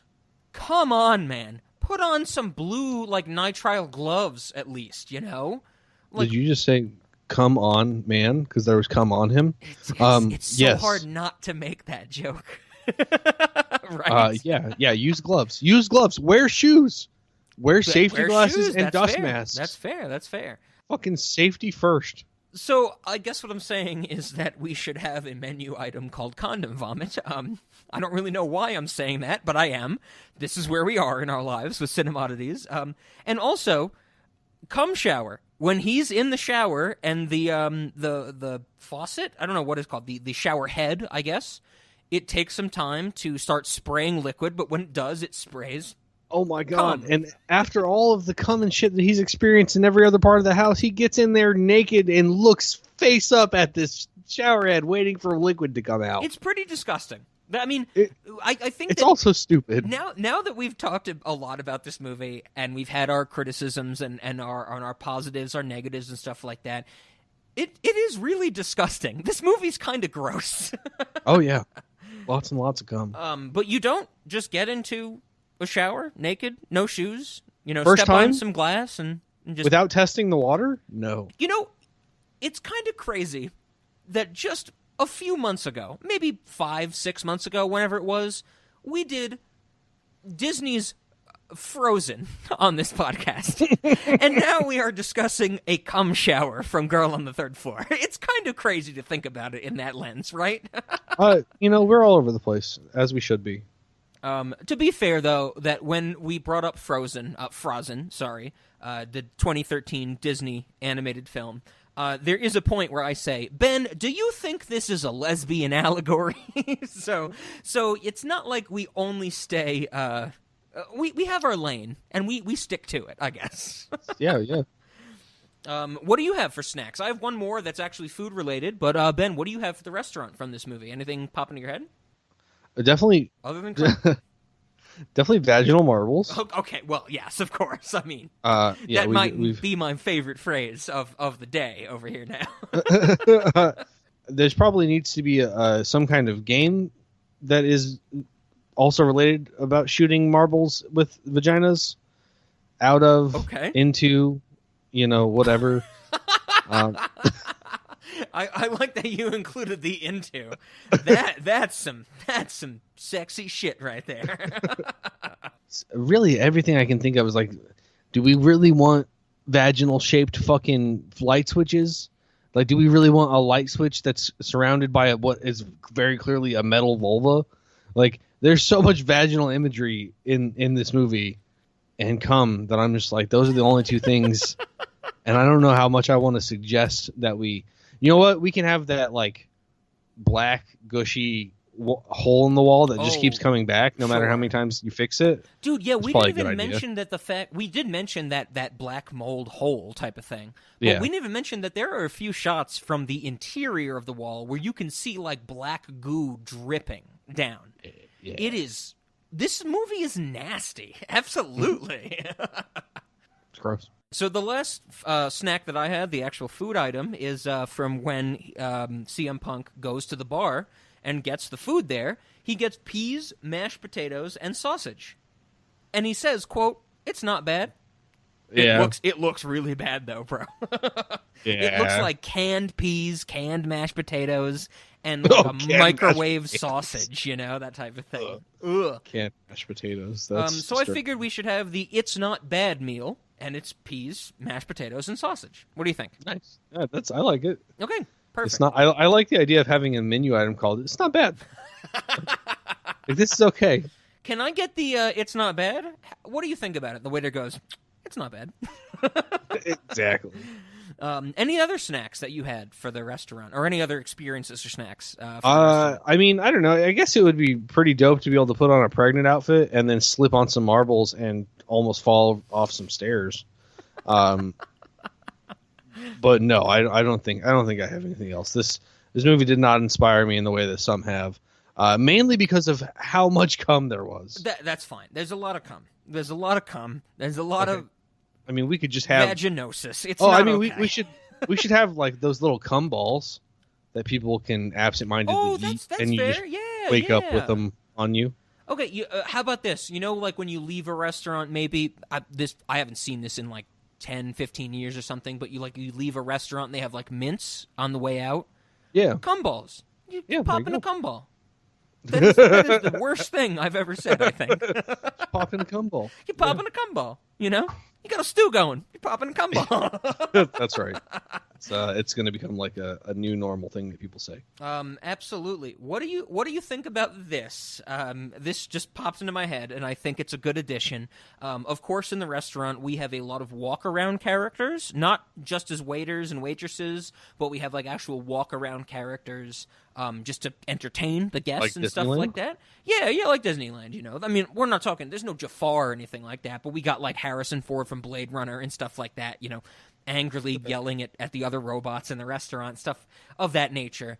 What do you think if we actually have a living, like not a costume, but an actual animal, an egret walking around, and we call it Sarah Brooks? I think we might be able to expect some lawsuits, but I'm on board. Are you saying lawsuits from animal abuse or us defaming Sarah Brooks by calling her an egret? I think both. I think fair. I think fair. Sarah Brooks is not going to be excited about it, and I think what's that place? The thing people that claim they care about animals, PETA. Claim. I'm glad you said that. Claim they care about animals when they kill most of the animals in the world. Yes. Yeah, PETA's a fucking disaster. That's actually a really good point. I have this weird penchant, if it was not clear in this episode, but anybody who is an astute listener of Cinemodities, I have this weird penchant for burning bridges. We can now never have Sarah Brooks on this podcast, because you better believe if we somehow got her as a guest, I would go, you look like an egret. Thoughts? And she would go, what? And I'd be like, you are a bird woman. Are you okay with that? And she'd be like, why are you coming at me this fast? And Ben would go, it's okay, Rob's a sloth, so we're on the same boat here, you know? I'm just imagining It's Always Sunny in Philadelphia, like the way they talk about D. It's like you are a bird. Yes, absolutely. You look like a bird. Yeah. That's fair. That's fair. I don't understand how we've gotten away with half of the things we've said in this episode, but I look forward to... Well, I don't know that we have gotten away with it yet, Rob. That's true. Absolutely. So, with that being said, Ben, let's plug shamelessly, which we've been plugging the entire time. If you want to harass us and you want to explain either whether or not Sarah Brooks looks like an egret, or you want to weigh in on what animal you think I look like, you can harass us through email at cinemodities@gmail.com. And of course, if you like what you heard, as we've mentioned throughout this episode, you can listen to even more episodes of Cinemodities and support the podcast by going to patreon.com/cinemodities, where Ben and I do 3 episodes every month, 3 bonus episodes. One of them's always Adventure Time, and it's a good fun. It's a good fun, Ben. It's a good fun. It's a good fun. Not only can you listen to us talk more about movies and TV shows, but you can make requests, and I think that's one of the most fun things that we do over on the Patreon, is that if you pay us enough, we will talk about the movies you want us to talk about, and I think it's good fun. Anything you have to say about the Patreon, Ben? You know, it's about time I'm going to suggest we stop monitoring the email and make people come to the Patreon to talk to us. No, come check it out. It's a lot of fun. The Adventure Time episodes are a good time.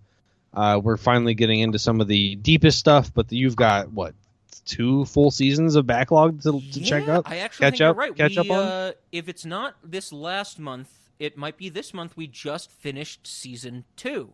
And not only did we just finish Season 2, I've been actually doing proper due diligence. I now own a lot of the Adventure Time books, and we're talking about things that you don't just get from the shows, which I think is really cool. I think the fact that you and I are taking the deepest dive into this show, and it's well worth the $5 if you just want to hear it, for sure. Totally agree. It's a good time. We're happy to talk about it, and I think that comes through in the episodes. We are enjoying ourselves, and I think that makes them more fun to listen to. The movie requests that we do, we've come across some really good ones. We've come across some really bad ones, and we're not shy about our feelings, as you know. Yes. So if you want to hear us tear into something or hear us unexpectedly enjoy something, like, you can hear that all on the Patreon as well. And, like I said, it's a good time. We'd be happy to have you over there, and come listen to us. Come and also, it's just a great way to show that you support us, even if you don't want to listen to more of our content. Yeah, absolutely. And I, like you said, I just want to echo that sentiment. It's a lot of fun. I really love doing fan requests. I think that, like you said, it does not matter to me if it's good or bad. I love just covering stuff. I think the overarching statement of, if you come over to the Patreon, you as the audience member, if you come over and pay us to discuss movies, it does not matter if it's good or bad.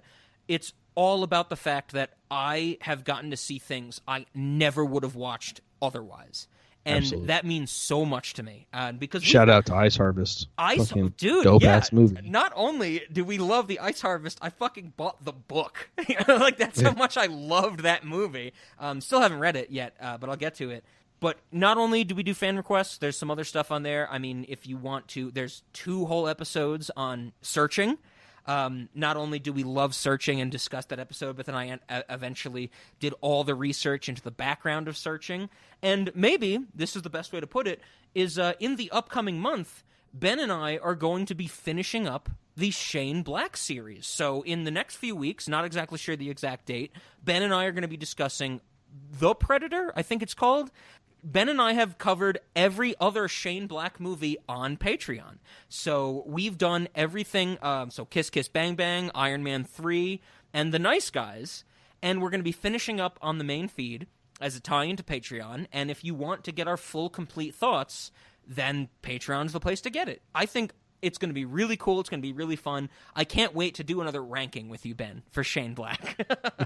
I think we're going to have to start doing things in the reverse order where we just like really hype up that we're doing a full collection and then do the wrap up and the rankings on Patreon. Right, yeah. And start doing that filling and missing out, let's learn from the worst. Absolutely. FOMO, baby. That's right. ACAB, baby. so you are going to get our rankings and our kind of final thoughts. But if you want to hear those more exclusive individual thoughts about those movies, Patreon's where it's at. And like I said, it's also just a great way to show that you support us and like what we're doing. So. Right on. Well said. Well, I guess that brings us to the end of this episode. How are we going to end it? What are we going to play in reverse, Ben? We usually saying vaginal beads in reverse. That is not a song. We could make it a song, but I don't think we... Or vaginal marbles, or whatever the fuck it is I said. Vaginal beads. Vaginal marbles, I think is probably what I said. No, I actually don't have a good thing for this. Maybe like opening credits music. I mean, there's not really like a song featured in this movie, right? Yeah, no, there's nothing that stuck out to me in terms of music. I don't know. Can you find an album with the same font that they show us on the screen and pick a song from that? I don't know if I mentioned it. The font is horrible of the opening credits. I hate the font. It is so difficult to read.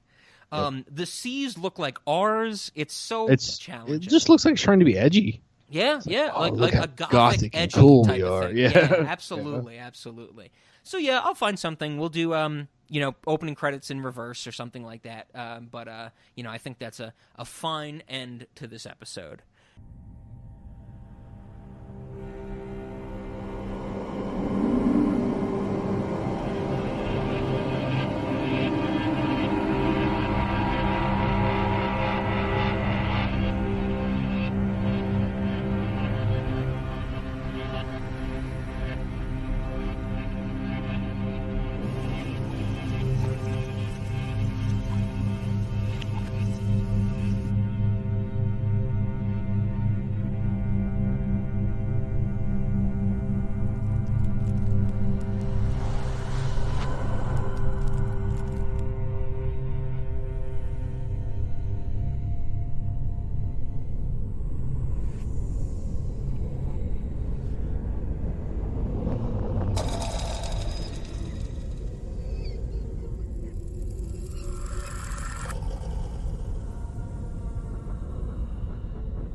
But like I think I would probably take more offense to be called an animal than almost anything else, like a specific animal. How about this? Let's not be exclusive. Let's do it. Let's pull the Band-Aid off, Ben.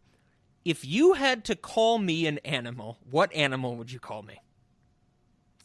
Is there anything that comes to mind? God. I'm A sloth. A sloth? I'm offended by that, Ben. I am really lazy though, so I mean, but like sloths are like stupid, like autistic. Okay, well, I might have just proved your point, Ben. I'm just saying, if you've seen Zootopia, the sloth at the DMV, man, I'm getting Rob vibes. I'm not that slow. Well, no, sometimes I am. You're not slow, but just I think I'm more offended that you got there that fast. Like, I thought you were going to have to take a pause, and I'd be able to do some editing, to take out the 2 seconds that you had to think about it. But you were just like, boom, I got it. You're a fucking sloth, You ever see that video of the guy who picks up the sloth on the road and, like, moves it to the sidewalk so they don't run over it? Or have you ever seen, like, a turtle do that thing? Mm. You got there way too quickly, man. You're like, I have to pick Rob up because he's so fucking lazy, It was not behavioral based, just so you know. It was strictly... I'm offended. This podcast is over, man. You know what? Maybe you shouldn't ask questions you don't want the answers to.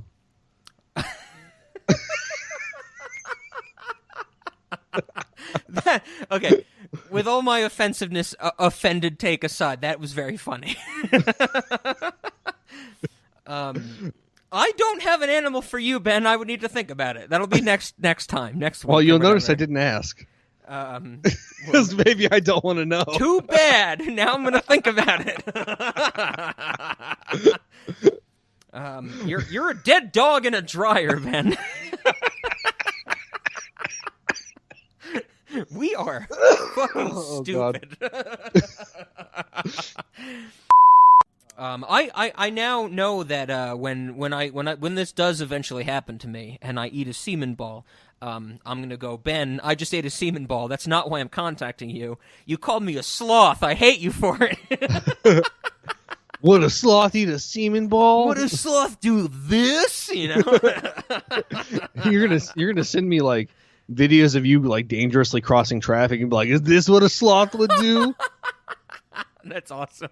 And then you're gonna fall down while you're running across the street, and then I'm like, well, that part, yeah, that's what a sloth I do would regularly fall over, so that's a fair point. One of the quotes that I might have mentioned, I'm scared he's drinking again. He's probably drunk right now, and it's like, would a sloth be drunk right now, Ben? And you're like, dude, it's 9 p.m. Yes, a sloth would be drunk right now. yeah, sloths drink whenever they feel like it. And can get themselves to get up off the couch. What's the animal? Isn't it koalas that get drunk on eucalyptus? Have you heard that before? I think elephants also make some kind of like prison punch. Just name like... 2 animals I would rather be labeled as, man. Thank you. An elephant's big and scary, and a koala. Well, no, koalas are pretty dumb, so I don't know if I like You're that. a little bit koala like. I could settle with you're like a koala sloth hybrid. That's a crime against God, okay? Well, certainly. Jesus Christ. As long as I'm not an egret, okay? I'm still hung up on vaginal marbles. I am not a Tinder. You should be. I am not a Tinder user. I've never used an online dating service, but I am very tempted after what you just said to me, Ben, to set up a Tinder bio and go, I'm only interested in girls with vaginal marbles. And see who bites on that one. Probably, hopefully no one, right? Yeah, I would wager that. Don't use a real photo of yourself, though, because you might meet some of these people in real life. You son of a... I thought for a quick second right there, you were going to say, don't use a photo of yourself, use a photo of a sloth. I thought you were about to drop that on me. Could you imagine? You want to swipe right on a picture of a sloth, and in the bio says, only interested in vaginal marbles? Well, you're more hung up on it than I am, which makes sense because it was offensive to you and it was an offhand thought to me. We are so fun to be together, Ben. It's a fun time. So let's get to... I'm really enjoying your company. I am very much so. And thankfully we are 2 time zones away from each other.